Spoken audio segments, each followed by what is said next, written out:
Hey guys. Yeah, unlike last week where I did a live stream, I think it was last week, a live stream vlog and all that, I'm just going to go the audio route right now because, I'm tired. I had a long, I would say it was a very, very quick, long week. Basically it was like the kind of week that went by fast, but when you're working, it felt like it went long at times. And I'll say this, I'll say this, you know, this was, I'll put it this way, a week to, I'm trying to word it correctly, a work week that basically you'll never forget sometimes. I'll put it that way, you know. And what I mean by that is basically last week I was told, and I think last week is when I did do the live stream. I'm not really sure. I have to check my YouTube channel, and I do apologize for that notification there. That is my YouTube video, my YouTube channel letting me know my latest video is premiering right now. So I do apologize for that vibration. I do apologize for any future vibrational noises that you may hear. But, those are either notifications or, hold on. Yeah, sorry about that. I had to kill a fly that was on our dining room table and basically flush it down the toilet, and might as well take care of a few other items at that point as well. But anyway, like I said, this is quite a week was quite a week because when I did the live stream last week, I believe, I mentioned how I was told by one of the guys that runs trailer stripping for the job I'm at. He told me I was, I was now P2L, which is short for pack to light. And I figured, okay, that's where I'm going to go. Well, no sooner do I go into work this week than I see on the screen, I should say, that it says, Brian trailer stripping, and it said it for most of the week. It said it for most of the week to the point that today was the only day my name was not on the screen, and that usually told me I'm probably heading to Pack to Light, and I did. Most of the day I was doing off-staging, off-stacking, whatever you want to call it, on-stacking, off-staging for Pack to Light, which is basically you take, certain boxes that are going to head to shipping, and everything, and you stack them by number, whether it's the same two numbers, like 73, 73, 73, or it's just the first number and all the numbers that follow don't matter. Like it could be sevens, it could be sixes, it could be eights, you name it. So that's what I did today. But what was interesting about this week is on Monday, well, I was originally scheduled to work. And what happened was my transportation there, basically was off that day from their job in the Bay Area, or at least the I would say southern Bay Area, basically heading towards central California, the Central Valley and everything. Basically, their job, was off because their job is Head Start and it's connected to the public schools of the city they work in. So my transportation said, look, I'm not going to get up that morning. I'm not going to get up this morning on that morning, which was Veterans Day this past Monday. She said, excuse me, I'm tired. I worked. I'm tired. I do apologize. But they said they're not going to get up. They're not going to, drive me to work and to drive back, just so I can be there at 6 and all that. So they said basically find another way or, just ask for the day off. So thankfully on my, what is known as my work app, one of my work apps, if you will, they show you how many hours you have of unplanned absence, vacation by, PTO, or paid sick. And fortunately, for people that get rehired or brought back or brought in for the first time, they have paid sick. They're granted that because you never know what could happen during your brief time. Praying my time with this job is not brief, that it's ongoing after December. But only God knows what's going to happen, but pray it remains as is. But anyway, they offer you paid sick. In this case, it's like 24 hours. Basically a day's worth, if you will. So I said, okay, I'm going to do paid sick. So that's what I did. So I did paid sick. It automatically gets approved because it's in there. They can't disapprove it or anything because, hey, if they disapprove it, then it means basically you're not living up to your end of the bargain of saying, hey, you can have this paid sick. So that's what I did. And I did explain to them when I went back on Tuesday why I had done that. Now, with that said, like I mentioned, I was off on Monday, even though I should have been working, but what are you going to do? And apparently Monday was a very busy day, from what I could tell when I went on Tuesday. So from Tuesday, Wednesday, and Thursday, I was doing trailer stripping. I'm going to tell you this right now. I don't know who at the stores, unloading wise, because I know every retail store out there has unloaders. I know they have unloaders, if you will. I know they do. Hold on for a second. I'm doing something right now. But like I said, I know they do because I used to be an unloader at Walmart in Lawrence, Kansas. So I know they have unloaders. People that unload the merchandise that comes to the stores and people that load the returns and everything that go to the warehouses.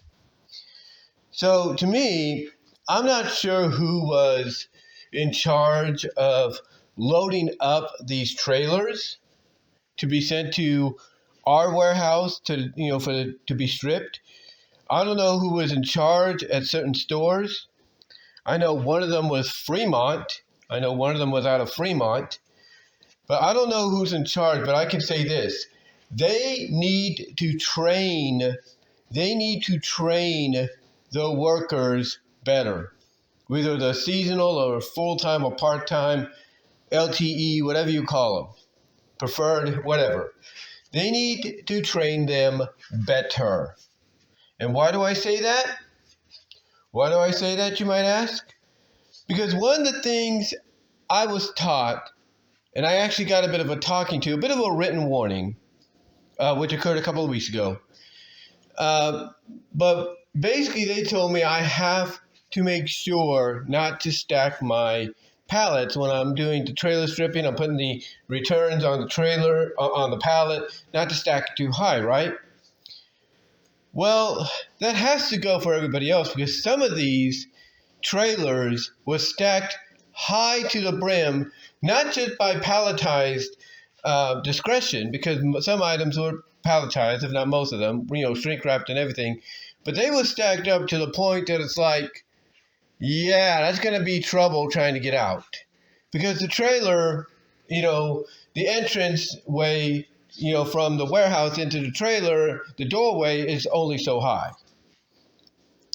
So I took everything that I've been taught, I've kind of relearned and everything, and I'm like, yeah, this ain't going to work for me. So, and here's the thing. It's not just items that get put, that just get palletized and everything that you have to stack at a certain safety height. But it's also stacking the items in the trailer because some of these things, my God, it felt like you could look at, like one of the trailers I looked into yesterday, it looked, and it was going to be the first trailer I was going to do. It looked like basically, yeah, I can get through the first part, but I get to that middle part, I'm going to be swimming uphill. And I'm going to get hurt swimming uphill, period. That's how bad it looked. So again, I don't know who is in charge of, teaching people at the retail stores to, load and, to load up, and palletize, these trailers to be sent to the warehouse. But all I can say is those people, with all due respect, They need to teach and train their workers better and more safely wise, because there will be accidents if people are not if basically people go into those trailers, try to basically organize them, try to palletize what they can, and then one of the things they get hit by, basically, or one of the things they try to get falls on their head, maybe cracks their head open or something like that. These people who send these trailers to us need to be taught better safety measures in their palletizing and stacking. That's all I can say, because again, what I saw yesterday, that first trailer was like, forget it. And the same thing was the other day, which put me into what one guy said, and one of the guys in charge there at the trailer stripping section said, put me in the negative, because it was so big and I tried to get it done. And I came close, but it was so messed up. And look, if the trailer, big or small or medium, is messed up a little bit, but manageable, then myself and maybe with somebody's help, we could get it done. And even on my own, I could probably get it done. But that, I'm going to tell you honestly, that was not the case, because that looked bad.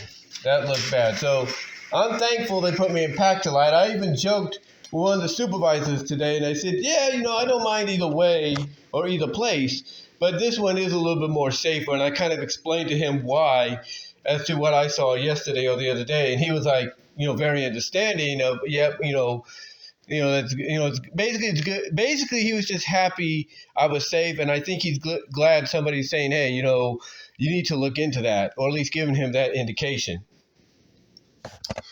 But yeah, this week, like I said, was it was like a quick week. It was like the week went by fast, but it was also long in certain times when you're working. You know what I'm saying? It's just one of those weeks that you're never going to forget for several different reasons, but I'm not going to say any more than what I am, But outside of that, I did have some positiveness come out this week as well. Now, because of the fact that last week and this week were known as incentive weeks, I got a decent sized check. Probably not as big as I was hoping, but it was decent enough to where it took what I had in my bank from like the 2s up to the upper 8s, if not near 9s. I'll put it that way. The upper 200s to then almost near 900s. I'll put it that way. And I was happy about that. And I said to myself, when that moment comes, because I've been holding off since I went back, I've been holding off on getting myself something, because last year, the big item I got myself was the PS5. So I said to myself, okay, I'm going to get myself something else. Now you might say, oh, get yourself the Xbox Series X. Yeah, I can still do that down the line, but I'm going to hold off on that until later on. That's probably like Christmas for myself or something. I'm not really sure. But what I decided to do is go and buy myself a new soundbar. Now you might say, well, don't you have a soundbar? Yeah, I have one. It's the Samsung one, and it works good. But ever since, and I got to give a shout out to Black Nerd Comedy, Andre Meadows, ever since Andre, doing his, I guess you could say, cereals, I think, was it a cereal one or... yeah, it was his cereal video that he did, talking about cereals that are no longer around or something like that. And basically, he advertised something from Bose. He advertised the Bose SoundLink. And because of him advertising it and basically showing off what he could do, I said, okay, I'm going to get myself one. I did, and it's exactly everything he said it would be. It sounds good. It sounds great. The music is crisp, clear. You can hear stuff from your music in there that you didn't think you don't think you'd ever hear, And I'm glad I got it. So I said, okay, I'm going to go and I'm going to get myself a Bose soundbar. Now, I've always had this fascination of getting a Bose sound system to listen to my movies and stuff on, because years ago, I don't know if you guys remember this. They used to have these Bose infomercials where they would showcase, the capabilities of one of the Bose sound systems that they had, for DVDs and Blu-rays and all that. I can't think of the name right now, but they would show this almost constantly late at night or in the middle of the day, depending on what channel you had on, in the background. Maybe if you were cleaning house or you were just enjoying your day off from work or you're on summer break or whatever. And it fascinated me seeing this. And I'm like, okay, you got my attention, Bose. Now, of course, back then, that was way too expensive. It still kind of is, but not too much. And I think the people at Bose realized that because they're like, you know what? We're going to make it easier and more affordable for people to get that experience, or at least an experience close to it. And so what they did is they started selling these Bose soundbars, regular TV soundbar 300, so on and so forth. And including probably one that's a little higher in price than what I paid, the Ultra soundbar. I got the soundbar 600, which came out recently, not even about 2 years ago, and is considered one of the best, if not the best, soundbars out there. Because one of the things that is its selling point is it has Dolby Atmos, and it has 5 speakers, 2 upward speakers, on the top. 2 upward speakers on the top. Now, what that means for me is I can't put my pony figures on top of the speaker like I do on the Samsung one, because that's basically going to kind of hurt it a little bit. So I'm going to probably have to put them elsewhere, and I have an idea of where to put them down the line. But yeah, I ended up getting myself a Bose a soundbar 600, and it's supposed to sound really good. It's supposed to really get you immersed in what you're going to listen to. And it's expected to arrive here this Monday. It might come sooner. It's already left, its area in Baltimore. So it might show up a lot sooner than Monday, but we'll see. I also have a few other packages coming in. One is actually coming all the way from Japan. And it is my first, it's actually my second, but not my first gadget collectible, Gadget Hack Wrench from Chippendale Rescue Rangers, because I have the figure of Gadget. I had a little Funko figure they brought out, I believe. I think that's what it is, that little Funko figure. Yeah, it's a little Funko figure that they brought out years ago with her, and just a regular figure of her and everything with the wrench and all that.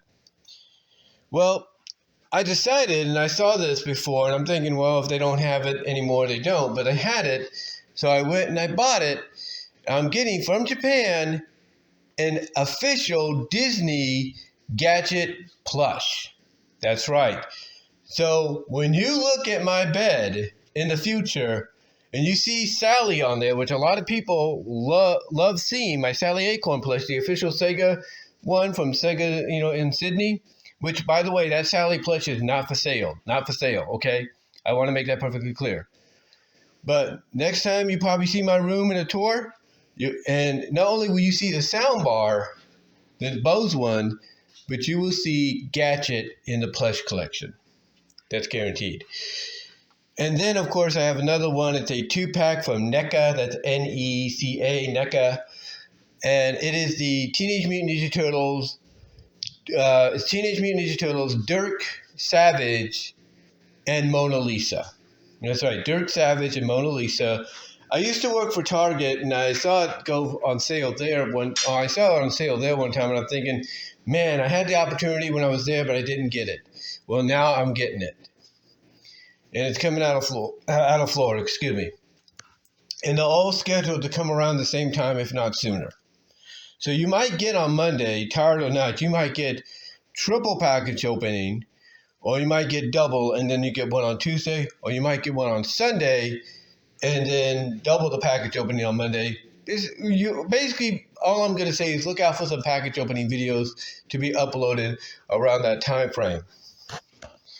But that's what's happening here, and that's the benefit that God has given me, by His grace, to be able to at least splurge once in a while, but also focus on what needs to be taken care of and what's more important at times, which is bills and groceries and everything.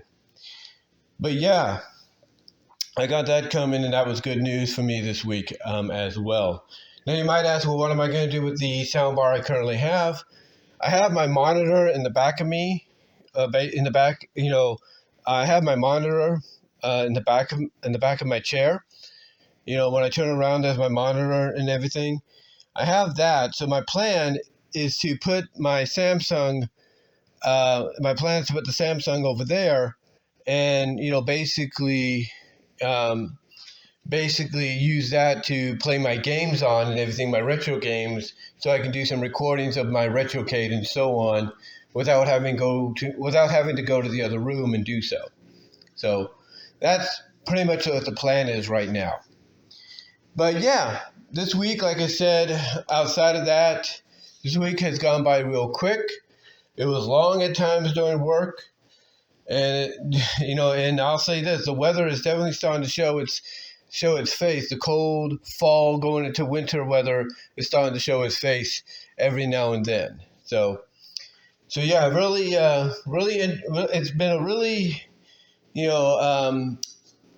I'll put it this way, really long but quick week of work and a lot of other things going on. But that's all I'm going to say. Let me know what your thoughts are, guys. Comment down below. Again, I do apologize if I sound a little tired. Like I said, I worked this week, of course. Most of it was trailer stripping and everything. Basically working in the trucks, doing that, I should say. And then, of course, doing pack to light, off stacking, off staging, if you will. As we, today as well, I should say, to finish the week off. And what's interesting is because it's been peak season where we're at, they've offered VTI, voluntary time in, for tomorrow at 6 a.m. and 8 a.m., which I did not take because I'm like, look, I'm tired already. I'm not, as much as I'd like to do it, I want to have my 2 days off, so that's what I'm going to do. I'm going to have my weekend to myself, basically. But yeah, it's gotten to that point. And then next week, well, let's just put it this way. My ride is basically like, look, work this out, get them to understand 4 a.m. ain't working. Because that's what they have everybody scheduled for. But guess what? I'm not the only one that can't do 4 a.m. Heck, I wasn't the only one that couldn't do 5 a.m. last week. Because I can tell you when I was getting dropped off, there were other people showing up. And I think there are going to be a few people that can't do the 4 a.m. because I saw one person today talking to the first shift supervisor about it and saying, hey, this is the situation. But yeah, it's basically one of those deals to where either I got to use 2 hours each day for unexcused absence, or hopefully they've worked it out and I can just do 6 a.m. to 2, but we'll see. Or 2:30, I should say, but we'll see. But anyway, though, guys, that's all I'm going to say. Again, I do apologize if I sounded a little blah. Like I said, I'm tired, work today. But let me know what your thoughts are down below. Comment if you like. Love to hear from each and every one of you on this. What are your experiences similar to what I've mentioned here, work-wise? Have you ever dealt with some of the things I've dealt with? Let me know. Love to hear from each and every one of you on this. And until next time, guys, like the video, ring the bell for notification, subscribe to the channel. Also, click on the links to my Teespring store and all the other places where you can find me across the internet. You can also find me at deviantart.com at BVW1979. But guys, let me know what your thoughts are. And until then, I am out.